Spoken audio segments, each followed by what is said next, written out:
स्वागत है आपका एक और नई वीडियो के साथ। मैं हूं आपका होस्ट आदित्य और आप देख रहे हैं व्रत कथाएं। तो शुभारंभ करते हैं। हर साल भाद्रपद माह के कृष्ण पक्ष की एकादशी तिथि को अजा एकादशी का व्रत रखा जाता है। इस दिन भगवान श्री हरि विष्णु के ऋषिकेश स्वरूप की विशेष पूजा की जाती है। इस दिन भगवान विष्णु की पूजा करते समय अजा एकादशी व्रत की कथा जरूर पढ़ें और सुने। इससे व्यक्ति के सभी पाप दूर हो सकते हैं और शुभ फलों की भी प्राप्ति हो सकती है। साथ ही वैकुंठ धाम की भी प्राप्ति हो सकती है। पौराणिक कथा के अनुसार ऐसी मान्यता है कि एक बार युधिष्ठिर ने भगवान श्री कृष्ण से भाद्रपद माह के कृष्ण पक्ष की एकादशी के बारे में बताने को कहा। तब भगवान श्री कृष्ण ने कहा कि भाद्रपद कृष्ण एकादशी को अजा एकादशी के नाम से जानते हैं। पौराणिक काल में अयोध्या नगरी में एक चक्रवर्ती राजा राज्य करता था। उसका नाम हरिश्चंद्र था। वह अत्यंत वीर, प्रतापी तथा सत्यवादी था। प्रभु इच्छा से उसने अपना राज्य स्वप्न में एक ऋषि को दान कर दिया और परिस्थितिवश उसे अपनी स्त्री और पुत्र को भी बेच देना पड़ा। स्वयं वह एक चांडाल का दास बन गया। उसने उस चांडाल के यहाँ कफन लेने का काम किया, किंतु उसने इस आपत्ति के काम में भी सत्य का साथ नहीं छोड़ा।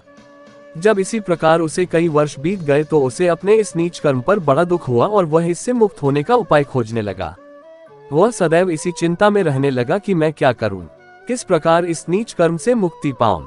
एक बार की बात है, वह इसी चिंता में बैठा था कि गौतम ऋषि उसके पास पहुंचे। हरिश्चंद्र ने उन्हें प्रणाम किया और अपनी दुख भरी कथा सुनाने लगा। राजा हरिश्चंद्र की दुख भरी कहानी सुनकर महर्षि गौतम भी अत्यंत दुखी हुए और उन्होंने राजा से कहा, हे राजन, भादों के कृष्ण पक्ष की एकादशी का नाम अजा है।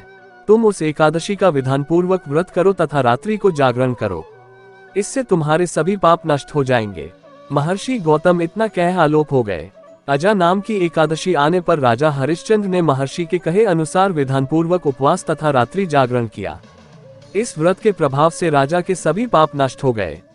उस समय स्वर्ग में नगाड़े बजने लगे तथा पुष्पों की वर्षा होने लगी। उसने अपने सामने ब्रह्मा, विष्णु, महेश तथा देवेंद्र आदि देवताओं को खड़ा पाया। उसने अपने मृतक पुत्र को जीवित तथा अपनी पत्नी को राजसी वस्त्र तथा आभूषणों से परिपूर्ण देखा। व्रत के प्रभाव से राजा को पुनः अपने राज्य की प्राप्ति हुई।